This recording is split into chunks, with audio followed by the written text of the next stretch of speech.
This episode of April and Jay Have No Ideas is brought to you by the Misconnection sections at Craigslist. Because I've got nothing. Jay usually makes this stuff up. Whole Foods line, Sunday, Union Square, posted about 2 hours ago. I'll make this brief. I saw you in Whole Foods. We gazed lovingly at one another at our respective registers. I was very late and had to run, but I'm pretty sure we are meant to date each other. You. High-waisted black gym pants, gym top, headphones in. Overall, very stunning. Me. Gray shirt, black shorts, earphones in, also stunning. The chances of you reading this are slim, but it doesn't matter as I'm sure we are destined to meet again.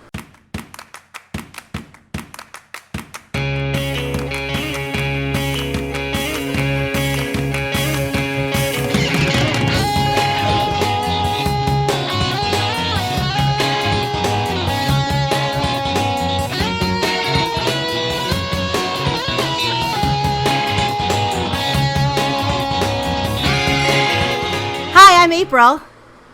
And I'm not Jay. And we have no ideas.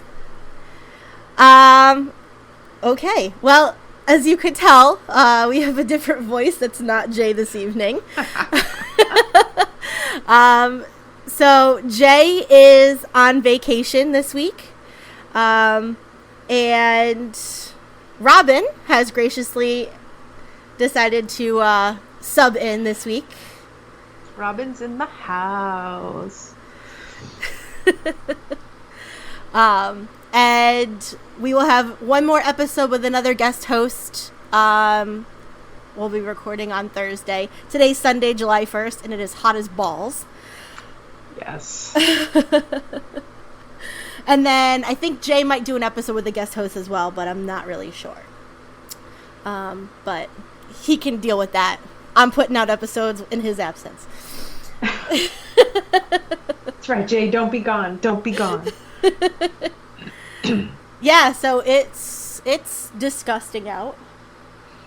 And we decided to waterproof our deck today in the disgusting heat, and so not exactly thinking things here on this end of the world. Why? Why would you do that this weekend? I have people coming on the 4th of July. I know that, but is it really... get done. It's hotter than balls, yes. Yes. It's, what is it, like 90, 96, something like that right now? Yeah. And we're in for it for another couple of days, which is awful. So your 4th of July party is going to be awesomely hot. No. It's going to be fine. It's going to be fine. Okay. All right. Okay, so. Yes. What we talking about? So we are talking about Game of Thrones. Because Robin got in on that party very late. Listen. All right. What? Yes, I did. I arrived fashionably late to the Game of Thrones party, and then binged it as one does. Yeah. So I'm all ready to go. I'm ready to go. And by late we mean like last year. Yeah, ish. Were you done by you weren't done when the season ended? Yes, I was. You were? Yeah, I had to watch it. I did not watch the season ending live. Right. So you weren't done by the time the season ended. Right. That's what I'm saying. All right. So, before we start our main discussion this evening, anything new going on in the world that you're aware of, Robin? Kaylee Kyoko got married, but, other than that, she tied the knot again. Okay. Yeah, this is like, what, her second marriage? Yep. To a professional equestrian cook, I guess is his last name. I should probably look this up. Oh, I thought you meant he was an equestrian cook. I'm like, does that mean that he feeds horses? No. No. Okay. A Okay. professional equestrian. I'd never heard of him, so. Oh. I don't follow the world of equestrians. I find horse racing to be brutality. Ah. Well, then don't go to Germany and eat at certain restaurants. Because they will feed you said horses. But that's That's so, neither here nor there. So gross. I know. Oh well. Just don't order it on the menu. But you know what? I would still probably try it once just because. No. No? No, you are forbidden. I will fire you. No, I mean No. I mean, it's I'm not for the brutality of animals for sport. Gotcha. But I don't know, I kind of want to try kangaroo. I think Qui-Gon Tim has had kangaroo. I believe when he went to Australia. In the Crossgates Mall in Albany, they have a jerky shop. Oh, okay. And they sell kangaroo jerky. Gotcha. I've not tried it. So I went to the Pride Parade in New York City 2 weekends ago. It was last weekend. And it was absolutely exhausting. If you were on Discord, you probably saw the photos that I posted as my day went on of how tired I was. But it looks like you were having fun. Oh, it was a blast. It's the person that I go with every year. He's a lot of fun to go with. So it's a really good time. And this year we did the festival portion too, because it was closer to where the paraded route actually was. Last year it was down on Christopher Street, so we never got to it. And I tried kombucha for the first time. Nice. Did you like it? I did. Yeah, it's pretty addicting. My I friend haven't had it in a while. My friend was like, "It's vinegar. You're not gonna like it." I'm like, "Well, first of all, I like vinegar. Second of all, it's not. It was. I had cayenne lemon." No, I think I've just had the original. We had it when we went to San Francisco, I want to say. Mm-hmm. And they had it in the commissary when we were during Lucasfilm, and that's the first time I had it. Oh. So there's some place near us, I guess, that like sells it, and you can bottle it yourself. Oh, really? Yeah. Because I don't trust the stuff they sell at that brand big box store that's just down the road. Can we say names of stores and stuff? I mean, they're not sponsors, so go ahead. Okay. So Wally's. The person whose office is right next to you, who is into all of that stuff. Gotcha. He says, okay. Yeah, she buys it and gets it bottled. Okay, nice. So we'll have to ask her where she gets it from. But yeah, so the parade was super packed this year because they decided to shorten the parade route in preparation for next year's World Pride Parade. So that means that, like, if I was standing on the sidewalk trying to watch the parade, I was still behind, no joke, 4 or 5 rows of people. Oof. Yeah. Oof. It was so packed. So I didn't get to see much unless people were on floats. So we got to see like the RuPaul float, which was fabulous. Of course. And the other float Broad City, which is a Comedy Central show. I don't know if you've seen it. Mm-mm. But yeah, so good times were had by all. I live under a rock, April. Generally, I live under a rock. This is true. I keep forgetting that. Yes. Yeah, we got to get you out from under that rock. I'm trying slowly. Oh my god. I watched Game of Thrones for you. Really. It wasn't because the other people in your household wanted to see it. Oh, no. Okay. So then we can jump into the Game of Thrones conversation. So first of all, have you read the books?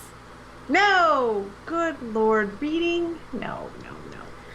No, I tried. No, I take that back. I did try. I bought the first book. I read probably a good portion of the first chapter, and then the little Tolkien bells went off in my head. And I don't know, I got distracted by a butterfly. I apologize to all the literary folk out there. So no, I gave up. I gave up pretty quickly. I have tried, I don't know, 4, 5 times. The farthest I got was I got the audiobook of the first book, and this was when I was still living in Connecticut, and I had to drive up to Utica for something for school. And so I had a nice 3-hour ride up to Utica. And then I had, a 2-hour ride to my parents' house. So I had about 5 hours worth of driving to do. And I think I stopped it halfway through my trip. Because you just couldn't take it? Just couldn't take it. Yeah. But also the first book and the first season are very close. Okay. So I'd already seen the first season of the show, and I was like, this is just, not... It's not different enough for it to keep my attention. And I think that's like I wanted to rewatch the season finale prior to doing this show with you, and I just couldn't bring myself to do it. It's not a show that I want to rewatch over and over and over again. Probably because he's very good at getting me invested in characters, and I learned early on, as we should probably say this probably right now. Oh yes. Spoilers. If you've never seen it, if you're only halfway through it, if you're not all the way through, you need to turn this podcast off right now, because we are not going to censor ourselves. So I think we are okay on the spoiler front, just because we're far enough out from the 7th season finale. It's been almost a year since it's been on. Okay. So I think we're far enough out, and there's usually 2 camps of people.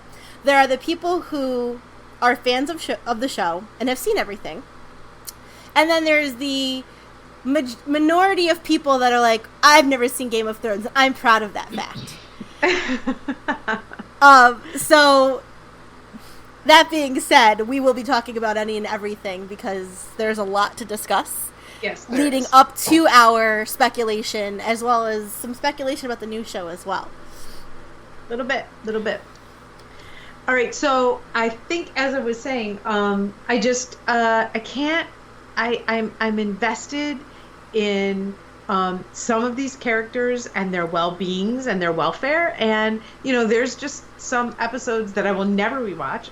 Let's say the Red Wedding, and then and then there's these moments where this visual medium gives you episodes where not much happens, but you are forced to watch it because that there's some nugget in that not much happens episode that's going to come up in like 3 episodes from now, and you'll be like, oh shit, yeah, okay, I get that now. Well, I mean, like, what do you mean by like the filler? I just feel like there's some filler, what I would consider now filler episodes. Okay. That had I hadn't sat through them, or if I, sometimes I multitask when I'm watching and things get a little slow. I've taught myself not with Game of Thrones, especially when we're binging and we're sitting there, for 2.5, 3 hours at a time.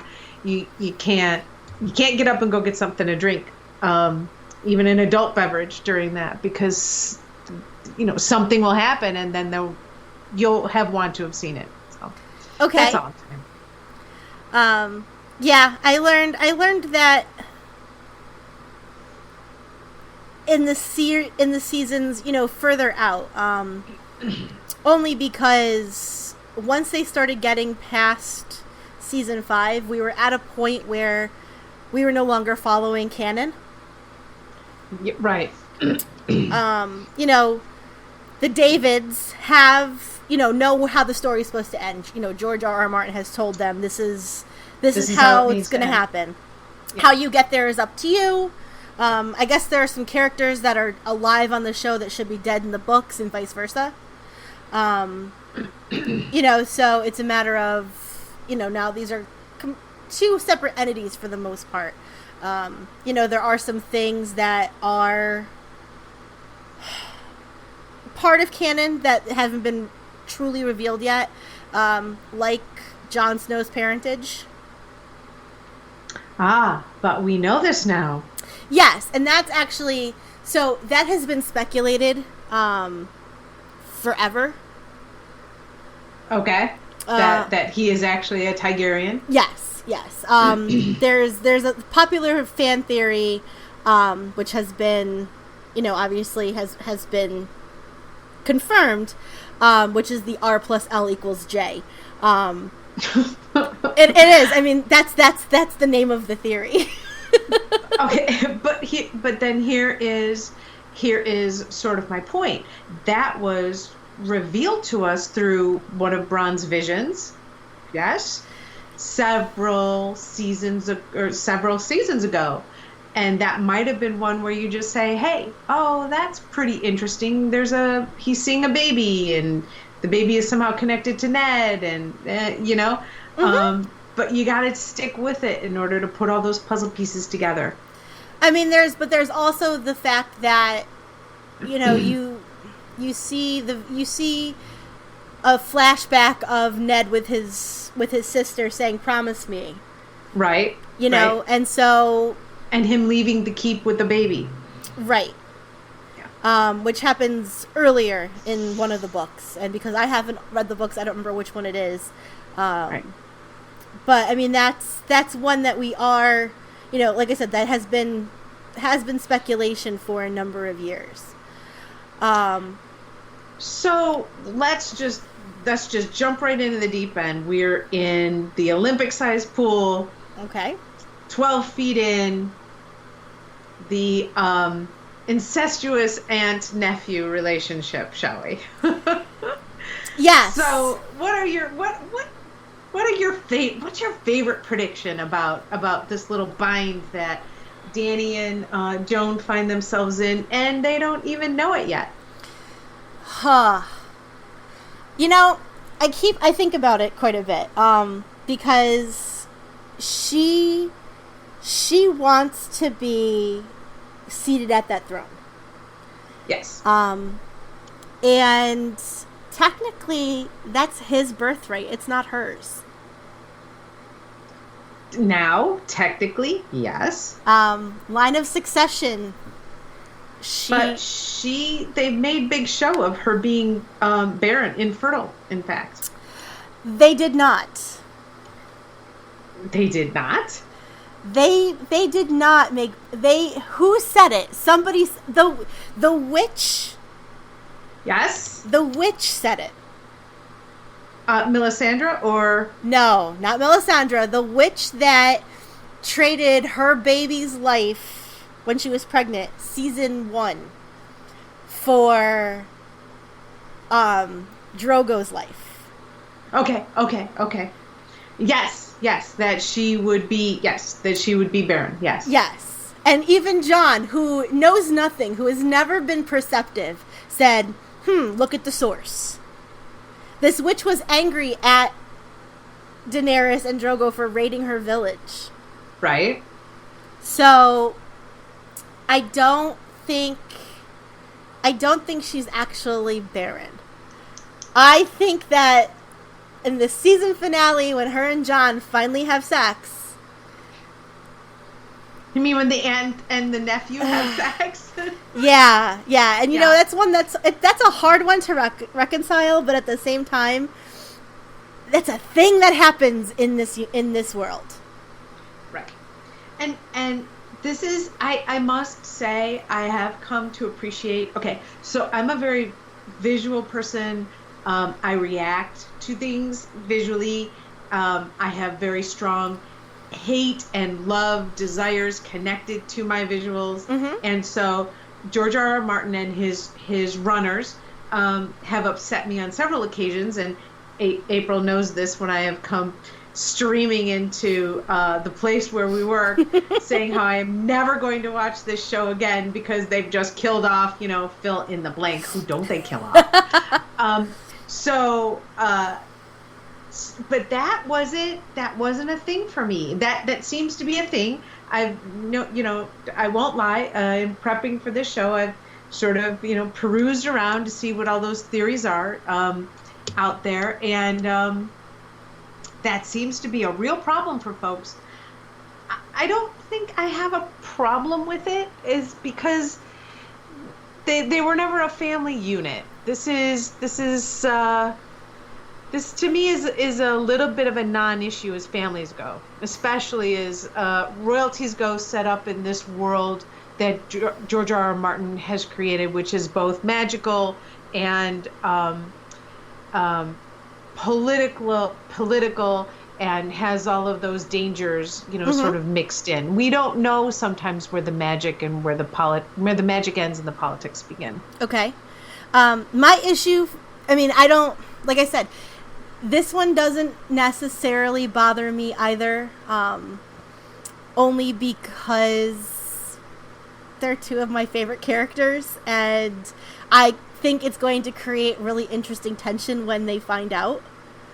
So are you assuming that they're going to find out? Yes. Or yes. Are you one where maybe Bronn tells Arya or Sansa and they keep it a secret from Jon? No, they're not going to keep it a secret from Jon, especially if Sansa finds out. Because Sansa wants to be the ruler of Winterfell. Like, she wants that power. Yeah, Daenerys doesn't want that power. Daenerys wants it all. Yeah, Daenerys definitely wants the power of everything, but at the same time, I don't know if Jon will fight her for the throne. No, I really don't think he cares about the throne. But I do think he cares about family and lineage. And so there will be a very interesting testimony. Now, are you, April, making the assumption that both survive the impending doom of the White Walkers and Cersei? Because, hey, they got it going on. So Emilia Clarke was one of the first people to rap. Right. So there's speculation that maybe the fact that she was one of the first people to rap means that she doesn't survive. I think that speculation comes from people that don't understand how production of things works. Right, movies work. Yep. And that, sometimes we shoot things, especially since the show is not going to, come out until 2019, that things can be shot out of order. And maybe she has another movie to do, or, maybe she or somebody else has something they need to be doing. So, they make sure that, we need to get all of this person's scenes in so that they can leave after they're done. That being said, her dying is a very real possibility. Especially maybe dying during childbirth. That is a prediction that is out there. Yes. But that also, begs the question of the ultimate showdown that will have to happen between Jon Snow and the Night King. That's sort of a foregone conclusion, and I think that Jon Snow has to survive that. Now, I am not a huge fan of J.R.R. Martin in terms of he needs to kill everybody that somebody cares about or becomes connected to, because that's what it kind of feels like. But I do also think that the stories hold together so well that he is a true storyteller. So if it doesn't serve the story, it won't happen. Yep. I don't see Jon succumbing to the White Walker King as serving the story at all. Because if you do that, then you pair the White Walkers with Cersei, and you blow up the planet, and you have a nice day. Well, yeah, and I mean the thing is you have to remember the series that the books are, the entire series is the Song of Ice and Fire. Right. So if you look at it from that perspective, it could be one of three things. It could be Jon and Daenerys' story. Okay. Because he is of Winterfell and she is, the Dragon Queen. Right. Right. It could be a story, of the culmination being that their child is the one that sits on the throne. Right. And that would, I think, be the most satisfying to all players involved. Or the third option is that this is Jon Snow's story. He is the Song of Ice and Fire. He is both a Targaryen and he is a Stark. Yeah, he really likes being a Stark, boy. Yeah. I mean, he was raised a Stark. He thought Ned was his father. Right. And he, identified with, his Uncle Benjen, who, how cool was that when Benjen came back? Help my memory. Where is Benjen now? We don't know if he survived. Okay. He was a character I was searching for here. So Benjen showed up to help them when the White Walkers came. And Benjen has been missing since season 1. Yes. I knew that. So he showed up and was kind of go, I'll distract them. And we don't know what has happened to him because he's not fully alive either. Yes. Because he had bluish. Mm-hmm. Yeah. So there's this moment that I worry about where the White Walkers don't. I don't want to get this confused with The Walking Dead because this will happen too. Have raised enough people from the dead where our heroes and our secondary characters are going to start recognizing people as they come towards them, and that might be a bit of an issue, bit of a conundrum for our happy little groups that are gathering at certainly Winterfell. Winterfell is about to see a huge influx of population as everybody marches towards there to help them, mm-hmm. right? Hold off the White Walkers. And Westeros. Well, I mean, that's why it was such a big deal that whenever somebody dies, you burn them. Yes. And by the way, I'm a liar. According to the Game of Thrones wiki, which is amazing, Benjen was overwhelmed and killed by the army of the dead. So Benjen is dead. Yes. So Benjen might be back and face Jon. I don't think so because he's already been kind of killed once. I don't think this is he's coming back yet again. I think Benjen is donezo. But who would you think would be coming back from the dead to rise up? Well, they're going to have to take a bunch of places in order to get to Winterfell or Westeros, right? Okay. So, lots and lots of battles have happened. Lots and lots of our favorite folks have died. And so that's sort of one thing in the back of my head. And maybe, again, I'm watching way too much Walking Dead. And so, but there is a thing that Westeros doesn't burn their bodies. And we've seen big battles happen there. So, so that's just one thing to be aware of. Where is the army that Dany had led? The army that she left behind with, I'm losing his name. Grey Worm? Yes. So, where are they? We don't know where they are. We don't know where they're going. We don't know who they've encountered. Wouldn't that be a surprise?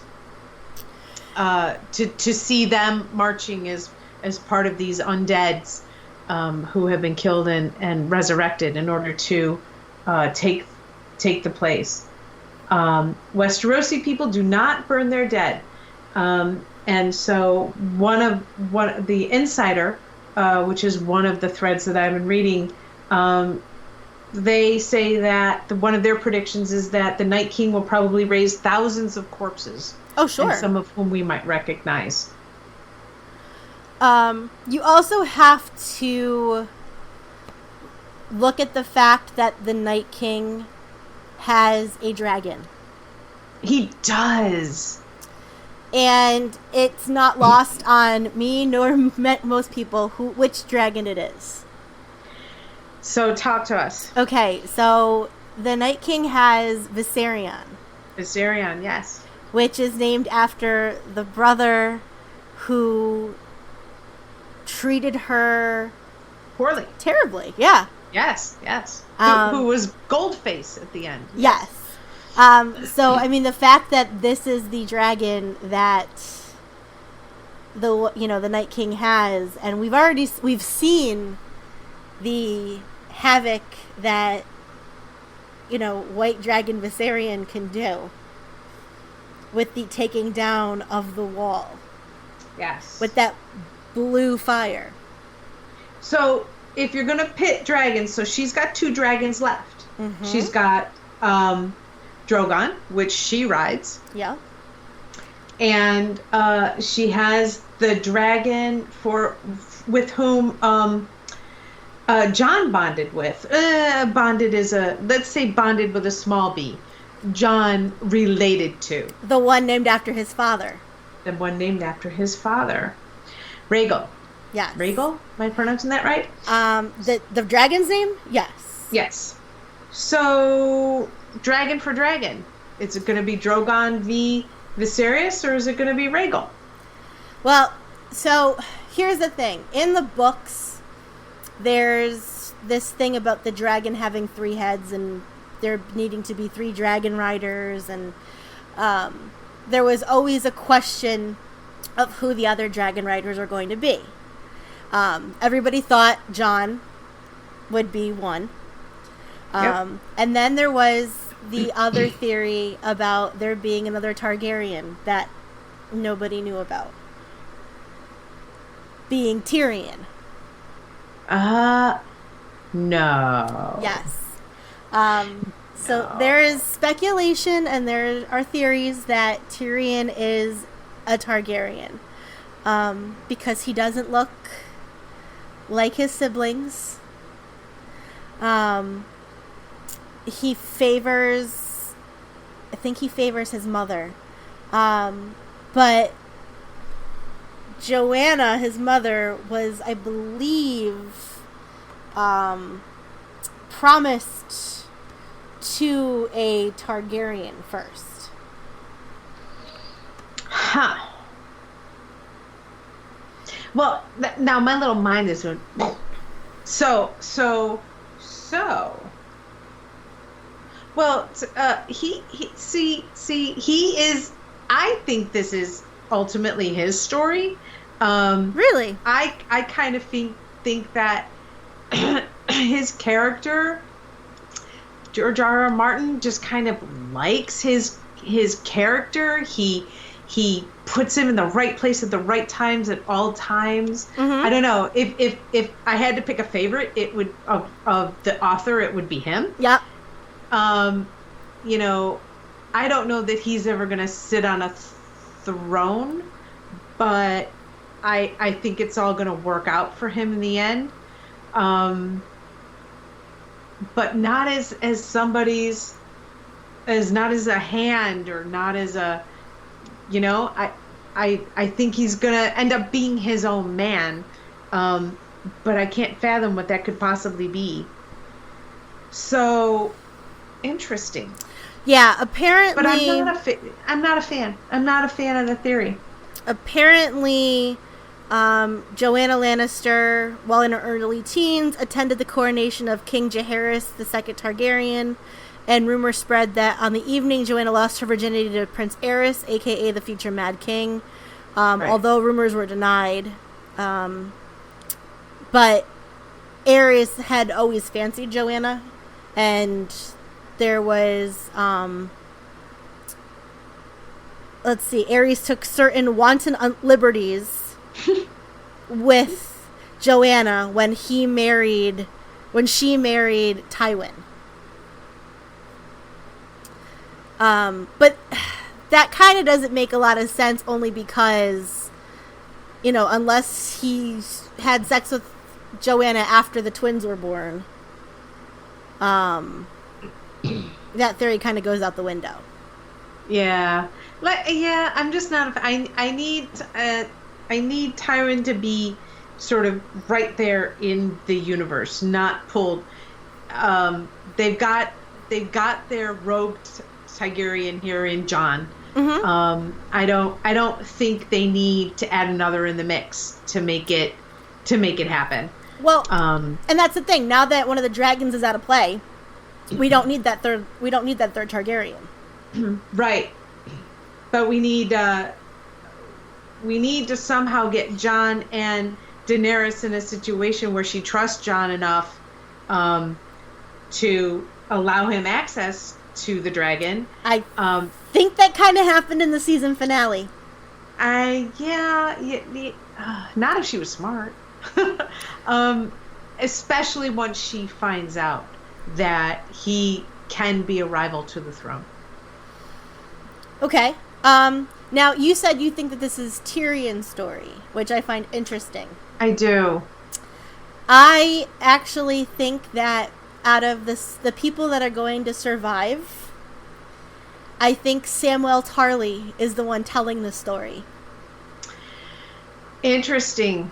So I do too. I do think Samwell is absolutely the narrator. Mm-hmm. But I think the ultimate story was written around Tyrion. Okay. So and that's just my head. I am certainly not a learned Game of Thrones scholar. But I just and it could just be because I like him so much. He's so real in the midst of all this, oh wait, this is an explicit show. I can actually say this. Oh, this is bullshit that goes on. And he kind of keeps it real for me. When he is not there, present, I want him to be. Like, I want him to give me that humor or signal that there's horrific things about to happen, but it's going to be okay as long as we're just with him.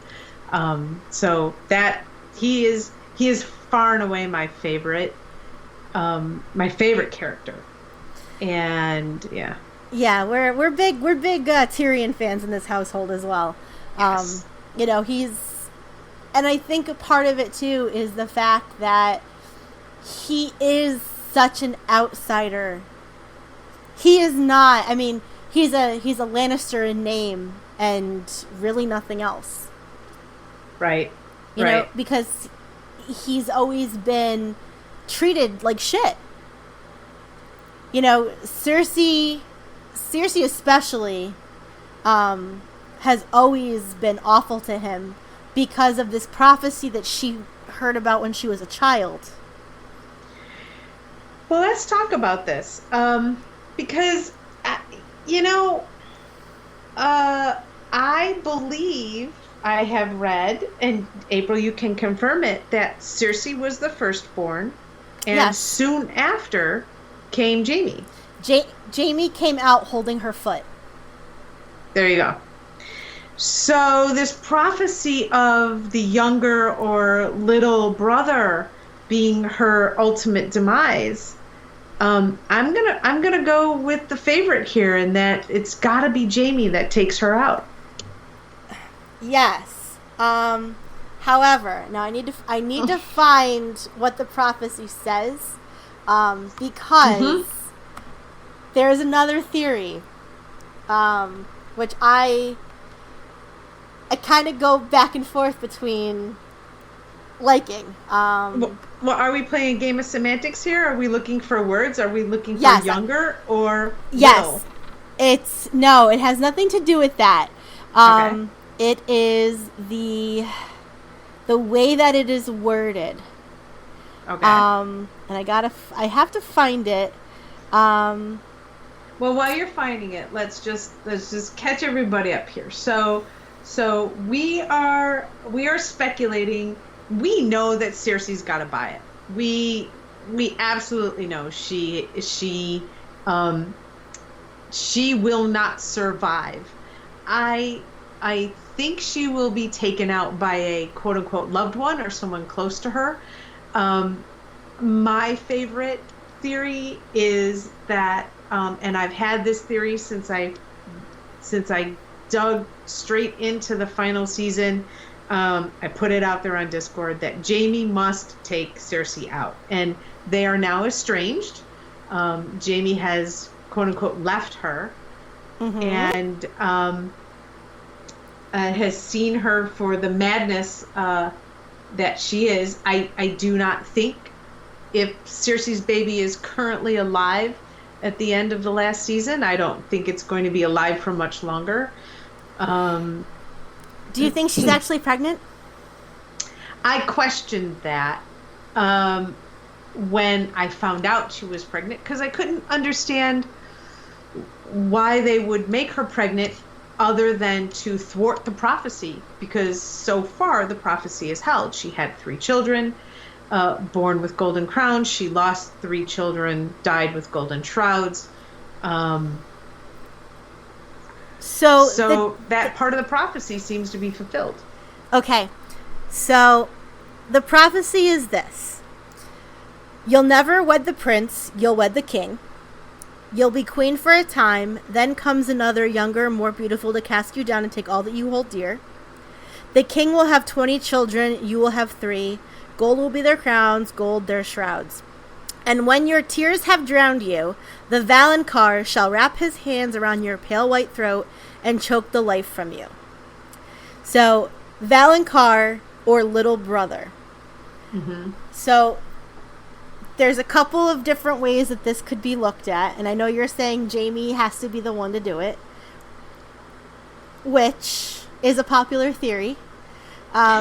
She killed his child. Oh, but come on. Yeah, I mean, she did. Yeah, she did. But there's a couple other decent theories. One being, now, that if there is a baby, that the Valonqar is that baby, who would be the younger brother of the other 3 children. Yeah, but now we're playing with words again. So younger, little. And might kill Cersei in childbirth and not survive himself, allowing the prophecy to stand fulfilled. Okay. The other one that I like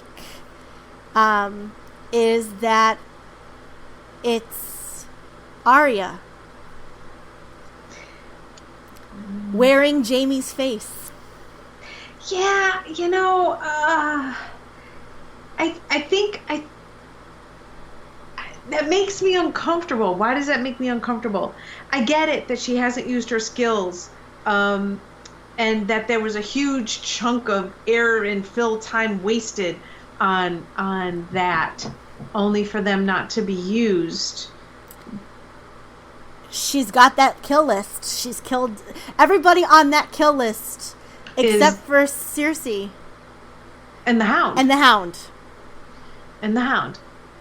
No way she's going to kill the Hound. So that kill list, we can either see it as a living list, or not. Now, granted, she hates Cersei, who doesn't, but I don't know. That seems a little pedantic for the author or the screenwriters to just go back there. It's a little lazy, don't you think?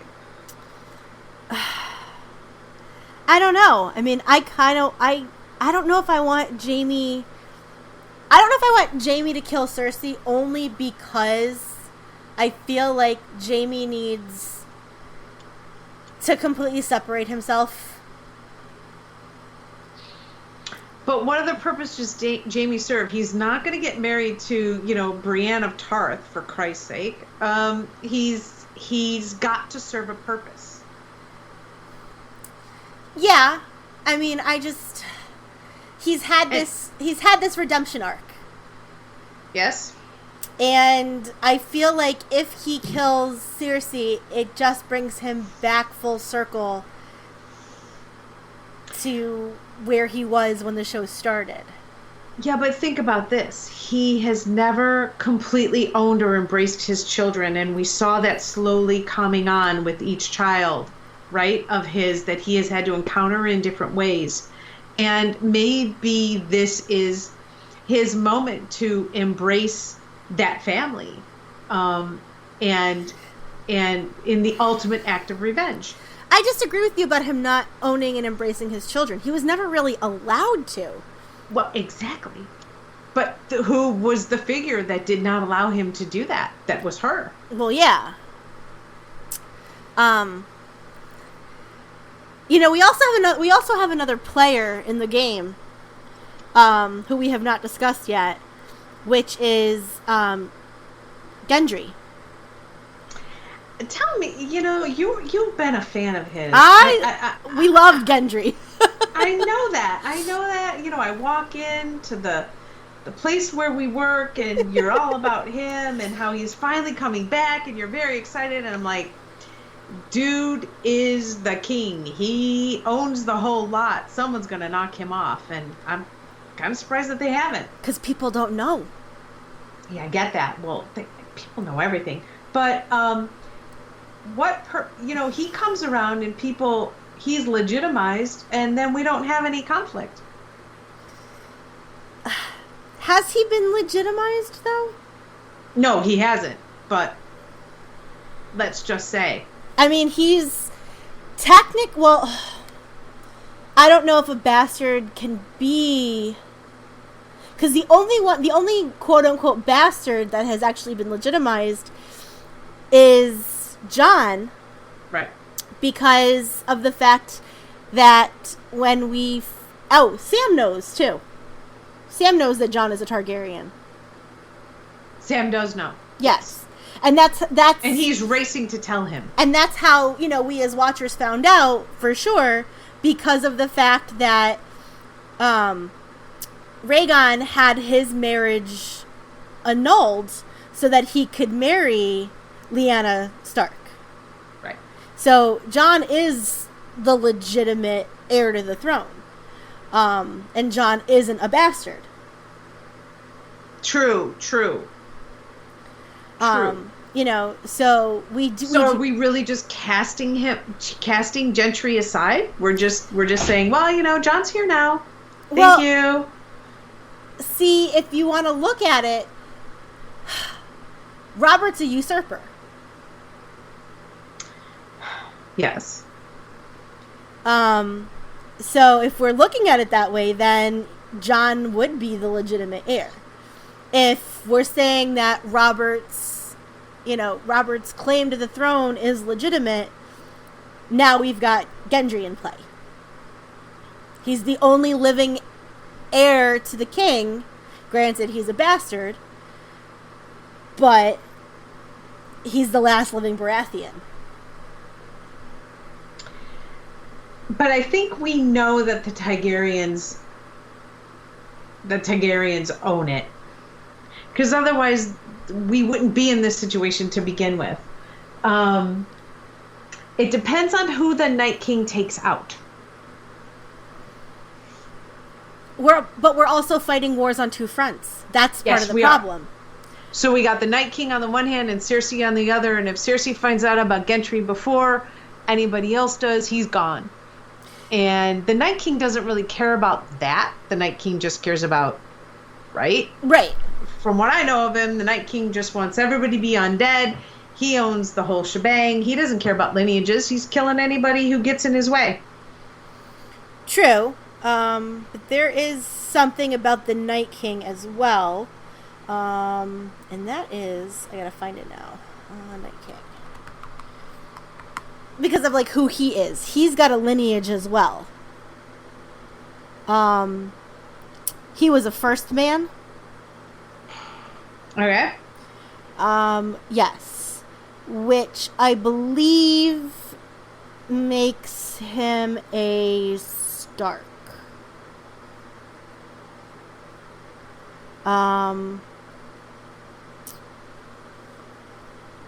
Which kind of then brings us, another. Yes. He is a first man that was captured by the Children of the Forest. And Leaf pressed a dragon glass dagger to his chest, causing his eyes to turn blue and turning him into the first of the White Walkers. Right. The Children of the Forest created the White Walkers to defend themselves when Westeros was invaded by the first men who were cutting their sacred trees and slaughtering them. Right. Which was remember that. Which was a big deal because then that's, when they were in the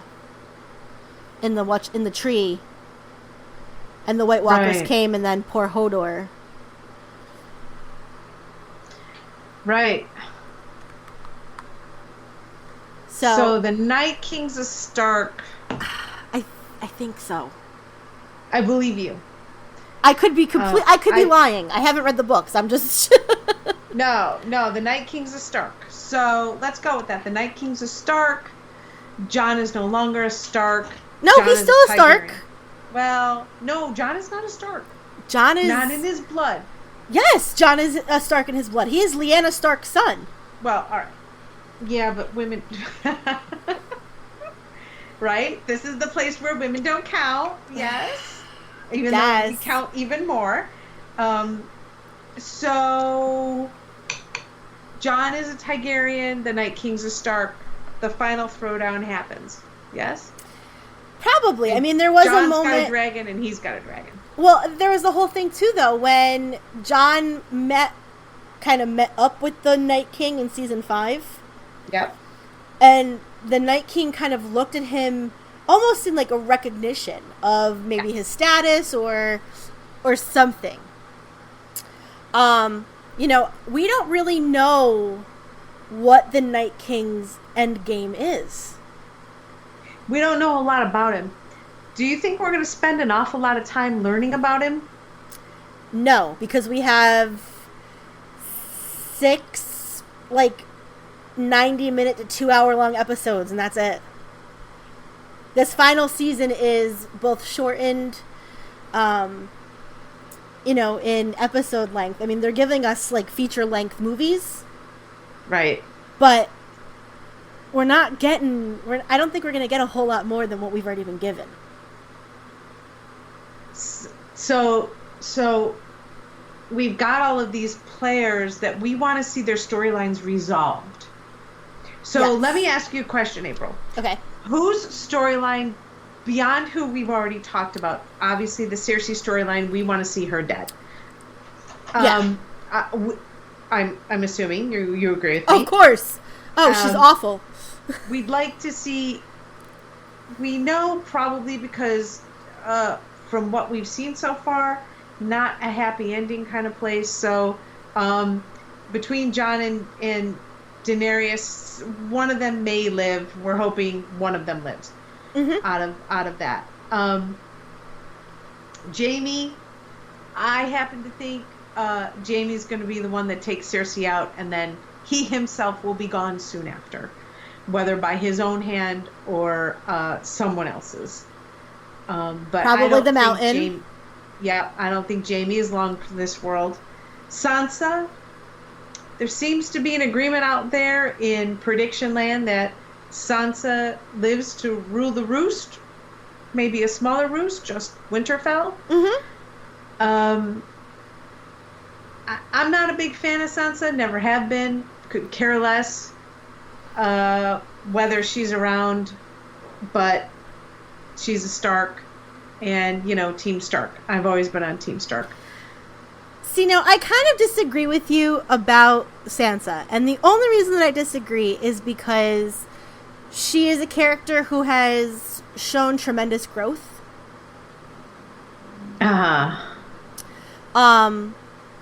So I think her character has some importance. She becomes much more sympathetic, obviously, as time goes on, and when she's, and this is where her story diverges from the books. Because in the books, Sansa is not married off to Theon. Not Theon. What's his name? The awful one. Oh my god. Sorry. The other bastard. Yeah, I know who you're talking about. Yeah. So she's not married off to him in the books. There's another character who is not very important, who they pretend to be, who they say is Arya Stark, and Mary is off to him. And so they gave Sansa that storyline. Okay. I don't know really why, except to give her character something to do and to, give her character growth. I don't necessarily like that they did that, only because of the fact that, she was being raped and brutalized, and, we had to not only hear her screams, but see it through the perspective of a man. That didn't sit well with myself nor many fans of the show. Yeah. It was pretty shitty.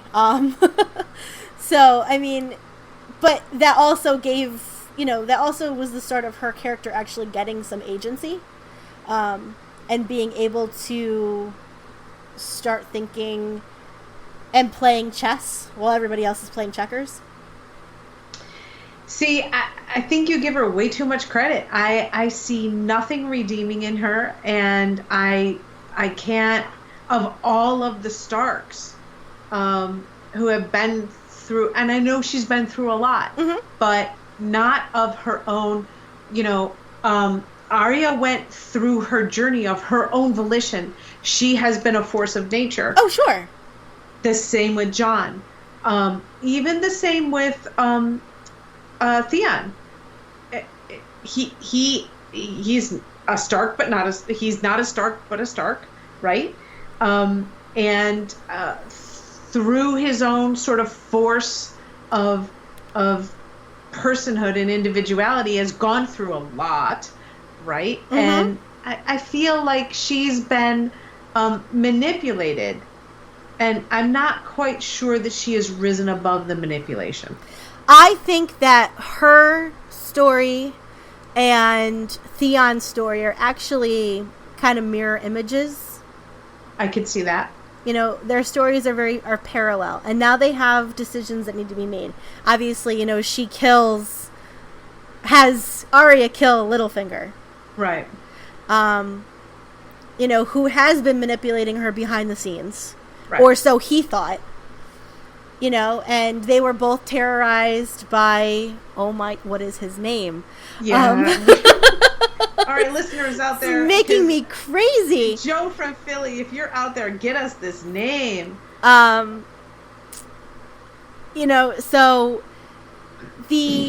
and now he has this decision to make as well in rescuing his sister. Do I think that Sansa survives? No. Do I think she's the worst of the Starks? Yes.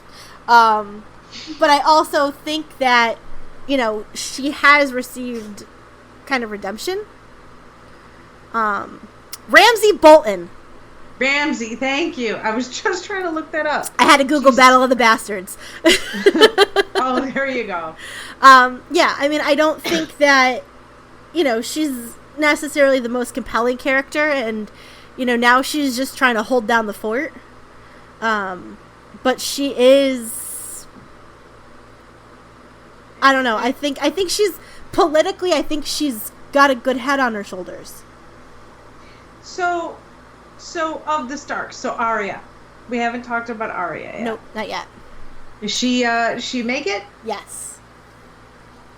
And then what? I don't know. I think she ends up, actually, I think what ends up happening is with Jon Snow,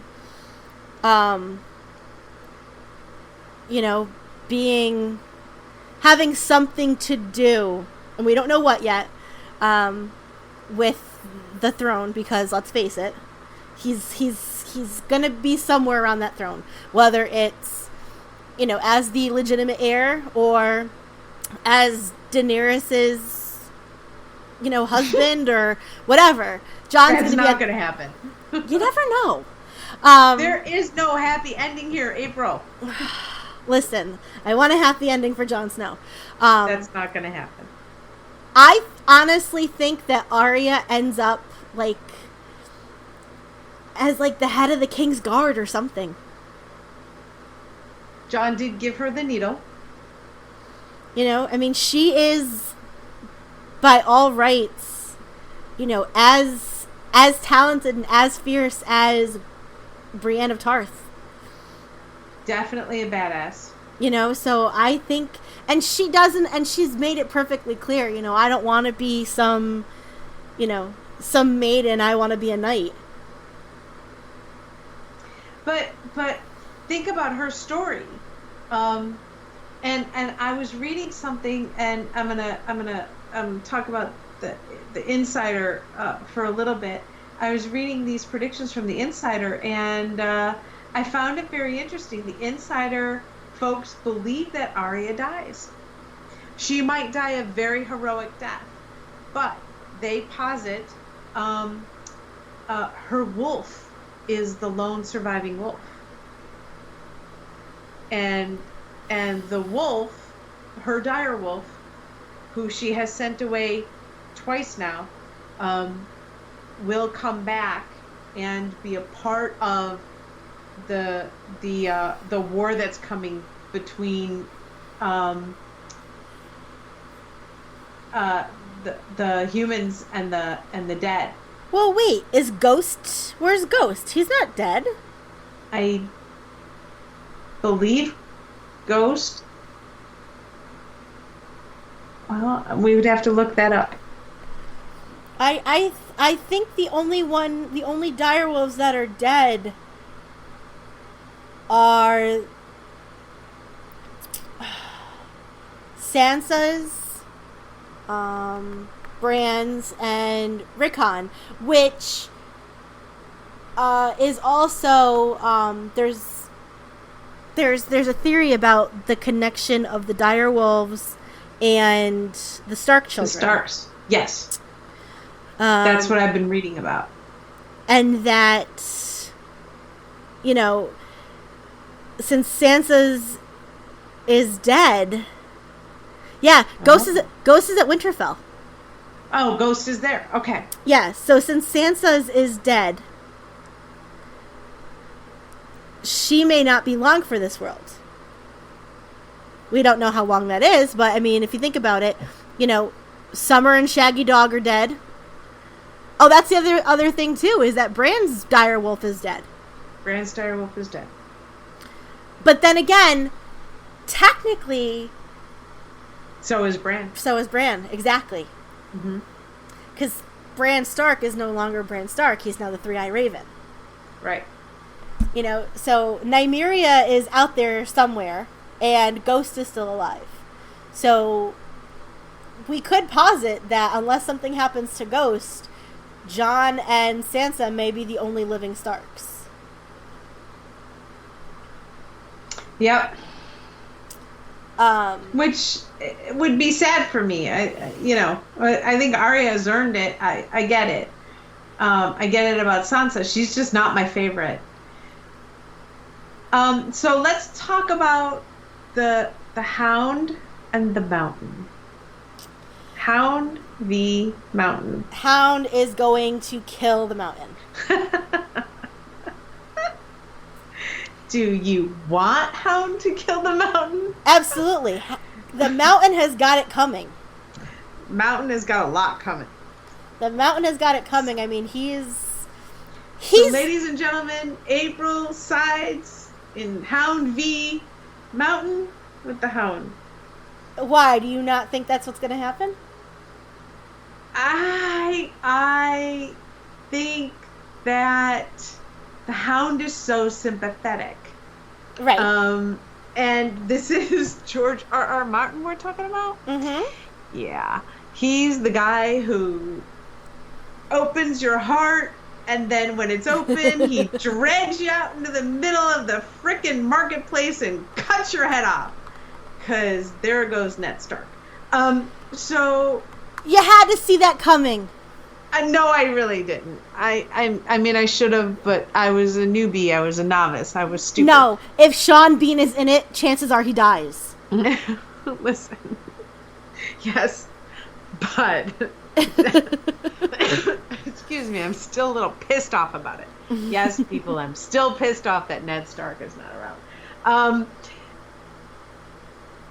I think that the Hound buys it, and maybe Arya revenges that. Okay. I'm sorry. See, and here's another thing about Arya. So, Catelyn Stark in the books, after she's killed, she is resurrected. By Melisandre or one of the Beric Dondarrion, one of the other guys, and she is then known as Lady Stoneheart. And so she's consumed by a thirst for vengeance and kills any Frey, Bolton, or Lannister she comes across as payback. Okay, I believe you. So the thing is that they've basically given, without killing her and resurrecting her, they've basically given Arya the task, the story of Lady Stoneheart. Mm-hmm. So she could very well fulfill that role as, the faceless man. And then maybe she dies.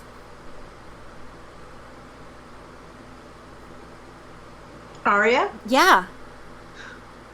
I don't know. I don't want her to die. Like I said, her direwolf is still alive, so she needs to stay alive. It's just one of the theories that are out there is that she becomes, she's basically Lady Stoneheart now. I think that... I'm trying to think. Who else haven't we talked about? Where are we? What about... So we talked about Tyrion. Well, there's Melisandre. There's Brienne. Yep. I think Brienne is going to somehow figure into the Jaime, Cersei, story in there, whether it's witnessing the ultimate demise of Jaime or somehow carrying that. Someone's got to carry Jaime's story around, and I think it might be her because she's been doing a good job of it so far. Mm-hmm. And here's a guilty little secret of mine, all you out there. I have come to really like Melisandre. I know I shouldn't. Oh, I can't forgive her for killing Shireen. I understand, but if you, the thing that caught me was the reveal of her true self. Mm-hmm. And I became a fan. A quiet fan, because Jesus, can't like Melisandre out there in public. but I became a fan, and she is also being manipulated. But this is that beauty of the mix of magic and politics, that has been the thread that has caught me throughout this series. And so I think she's been manipulated, much like Sansa. I think she's a stronger woman than Sansa is, and I think she's I don't think she survives, but I think she has a hand in somebody else surviving. I just don't know who that fill in the blank might be. Well, see, this is the thing, is that she already fulfilled, by bringing Jon back, she fulfilled the prophecy of him being Azor Ahai, or the prince that was promised, by resurrecting him. I don't really know, unless I read some crazy theory about the fact that Melisandre will bring Viserion back to life. Really? Yeah, it was some wackadoodle, their mom, saying that he's going to remember his mother, and that Daenerys' love is going to break the Night King's spell, and the Red Woman will bring him back. And that's why they're keeping her around. Yeah. No. Moving on. I'm not saying it's a good theory. Yeah, that's if George R.R. Martin and his showrunners met, I don't know, Dr. Seuss in a forest and they ate some mushrooms. Maybe. I also read a really good theory about how, well, maybe not a good theory, but that Jon will betray Daenerys. I have run across that as well. That's not in Jon's character, no matter who he's up against. Yeah, I don't. But she might betray him. See, this is the thing, though.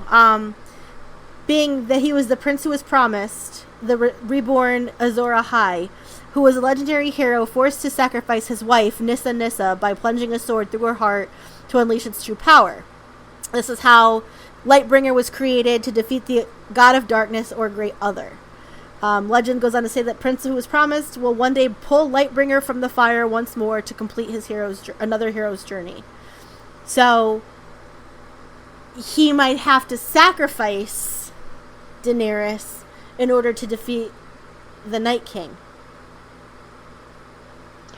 Only if she's probably already dead in childbirth. That would be consistent with who he is.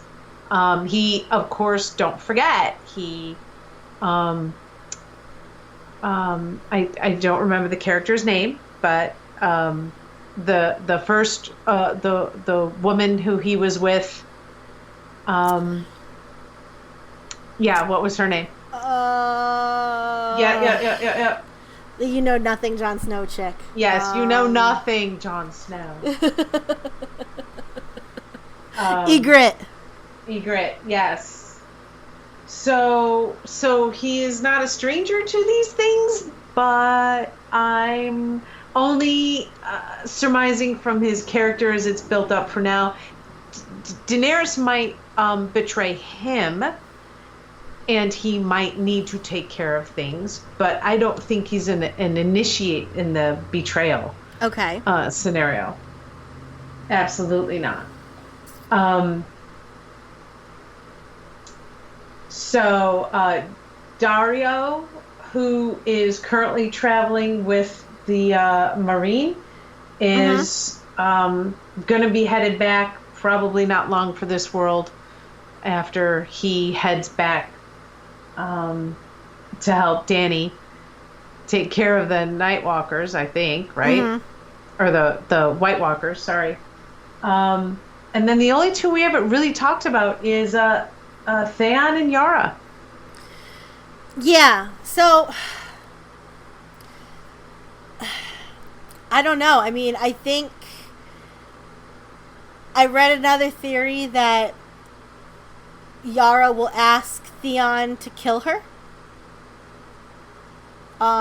Because she was not given to the She wasn't given to Cersei. She's been kept as Euron's thing to torture. So... Well, he's sailing off to save her. Yes. And there is a theory also that he will be the Drowned God's champion. He will travel to the halls of the Drowned God. Therefore, the Drowned God will transform Theon into a fearless sea warrior, giving him a new role to play in the battle for the throne and the fight against the White Walkers. Okay. I'm a big fan of Theon coming into his own. Mm-hmm. I think that Yara is there for him to help, not hurt. And if he won't die saving her, but he is going to try and save her. Absolutely. Yeah. I mean, he needs... That's the thing. I mean, he has not fully gained his redemption because, he jumped ship instead of trying to save his sister when Euron attacked their ship.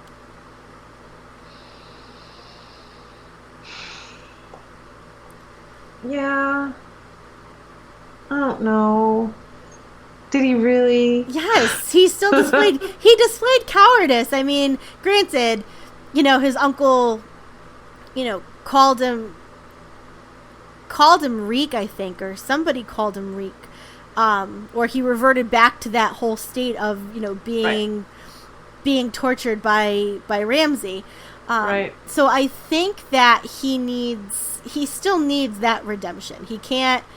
Yes, he helped Sansa, but he's not there yet. No, not yet. Not there yet. Gilly and Sam will obviously... I don't see anything horrific happening to them. I think... I hope not. Well, you never know. And you think Bronn is going to just hang in there as the three-eyed raven? Nothing bad's going to happen to Bronn? This is all his fault anyways. I mean, it partially is with the Night King. And there it is, ladies and gentlemen. It's Ned Stark. It's all Bronn's fault. It's Ned Stark and Bran's fault. Ned Stark's his death started this whole nonsense. Listen to me. Ned Stark was being manipulated. He was loyal. He just wanted to be left alone with his little castle and his little kingdom. And Robert came along and... Yeah. Listen, I'm not saying that he's to blame as far as setting... His death set this whole thing in motion. I think Robert's ascension to the throne set this whole thing in motion. Which Ned Stark helped happen. But I think Cersei had something to do with it too. So... Oh, for sure. I'm just saying that Ned... I am a Ned Stark apologist. I'm just putting it out there. I'm going to wear buttons. I feel as though Ned Stark's death started the War of the Five Kings, when you think about it. Because that's when, Robb rose up and said, this is not cool and I'm not going to fight for, this little shithead who killed my dad and I want revenge.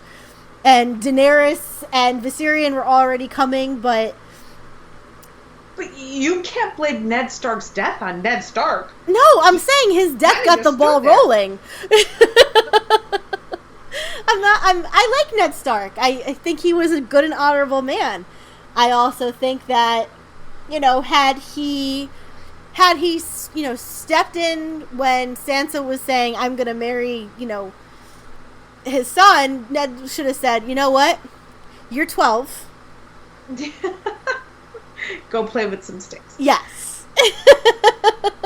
Okay, so what we haven't talked about yet, April, is the prequel.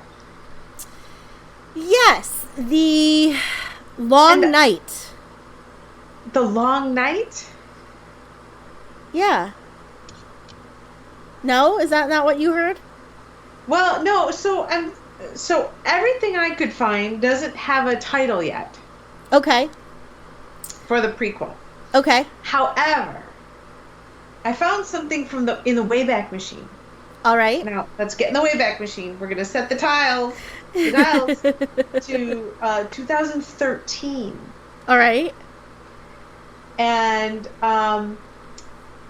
there's George R. Martin wrote a series called The Tales of the Dunk and Egg. Now, ladies and gentlemen, this is 2013. Mm-hmm. All right, I get it. It is not now 2013. But it is set in the world, right, of the Song of Fire and Ice. So, according to now fine Wikipedia, when you look that up, they follow the adventures of Dunk, the future Lord Commander of the Kingsguard, and Sir Duncan the Tall, called Sir Duncan the Tall, and Egg, the future king, who is a Targaryen. Yep. That's just a mere 90 years before the events that we are witnessing, and not the promised 1,000. So what I found is that they ordered a pilot episode about the long night during the Age of Heroes, which is set 8,000 years before 8,000. What we're looking at now. And we have a showrunner, Jane Goldman. And it's taking place thousands of years before the events of Game of Thrones. The series chronicles the world's descent from the golden age of heroes into its darkest hour. Only one thing is sure, from the horrifying secrets of Westeros' history to the true origin of the White Walkers, the mysteries of the East to the Starks of the legends, it's not the story we think we know. There you go. So, if this is where they're going, there are 3 other possible prequel pitches as well. And then they're going to pick one to develop a show on. And they want to produce the first series in 2020. So I think that the story that they're going with for at least a pilot would be very interesting. Yeah, I'm in. I'm in for the pilot until they kill off my favorite character, and then you know what happens to me. Everybody knows what happens to me when they kill off my favorite character. She walks into work and says, "I'm never watching it again." That's right. She does this all the time. You did it with Walking Dead. I have done it with Walking Dead. I'm done with Walking Dead. You did it a couple times with Game of Thrones. A couple times with Game of Thrones. The first time was when Ned lost his head. Not of his own doing, by the way. No, not of his own doing. All right. So I think we should wrap up that. And I've got a voicemail. Oh, we've got some. Let's turn to the phones, shall we? All right. Hey, yo, movie phone. This is Joe from Philly. Hey, yeah, I saw that fucking dinosaur movie, and it was pretty good, you know what I mean? The only thing that I thought was unrealistic was that giant fucking hamster ball thing. I mean, if I was going looking for dinosaurs, I'd bring like a fucking tank or something, you know what I mean? Anyway, I hear you guys are talking about Game of Thrones. My only thought is boobies. I guarantee you, Joe from Philly, there will probably be boobies. Yes. In this last season of Game of Thrones. Probably. And no hamster balls. Yeah, that would be out of character. So we will be discussing Jurassic World in a future episode when Jay gets back from vacation and has seen the movie. But I agree with you that the giant fucking hamster ball thing was ridiculous.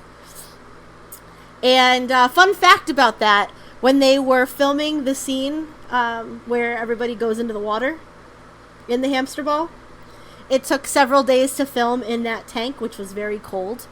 And people were peeing in it left and right. Ew. Including Bryce Dallas Howard. Yeah, I'm not going to go see this movie. No? If I wanted to see that, I'd go to the local community pool. You don't see them peeing in it. I'm saying they were like they would film for like hours and like not, come out of the water. I get that. And they were Chris Pratt and Bryce Dallas Howard were on the Graham Norton show talking about it, and Chris is like, it was disgusting. People were peeing, blah blah blah, and Bryce Dallas Howard was like, yeah, sorry. Good Lord. All right, and then we have one other one from Eric from Indiana who calls all the time. Hi guys, this is Eric from India, and I have a question. Not really an internet question per se that I can Google, but it's a Harry Potter question. And well, I might be thinking too far into this, maybe too much, but is it me, or is it, say, take Harry Potter, as many times as he saved lives, countless lives, and saved the school and this and that, whenever crap goes down, he's always kind of the first one to get blamed. I was kind of watching, not going to say a marathon or binging, but my wife likes Harry Potter, and I asked her, and she said I'm thinking too far into the movie. But it seems like people would start trusting him after a while and stop blaming him after, like Chamber of Secrets or what have you. Yeah, so that was my question. Talk to you guys later. Bye. That is April, you are the resident Harry Potter scholar. That is a very good question, actually. And a lot of it has to do with government. So when the events, so Chamber of Secrets, the reason that they blamed Harry, or at least part of why they blamed Harry, was because he unknowingly was Parseltongue, and the heir of Slytherin was Parseltongue. And so it was speculated that Harry must be the heir of Slytherin because he could talk to snakes. We later find out the reason that he's Parseltongue is because he was, he was a Horcrux.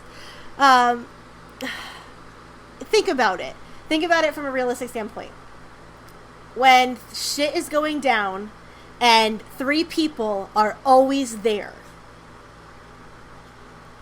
wouldn't you maybe think that they're the ones that are causing the problems? A firefighter who starts a fire and then, extinguishes the fire, it's the same kind of mentality. And then when we have the Goblet of Fire and we find out that Voldemort is back, the government does not want people to realize this.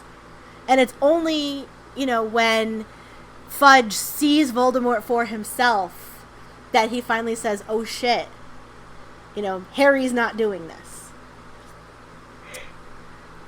He's also a kid, up until, he's between the ages of 11 and 14 when a lot of this stuff happens. So there's a lot of things that, go on, and Robin, you could think about student complaints and things like that. It's all my fault. It is all my fault. No, but whenever, a teacher complains about students or, vice versa, you have to look at the bigger picture. Yes. So I think that's kind of why he's getting the blame, because, if you keep showing up at places, especially where you're not supposed to be, yeah, you might save the day, but why are you in that position to save the day to begin with? That is very true. And so, on that note, we ran long this evening, but that's okay. Thank you so much for subbing in for Jay tonight. I am not Jay.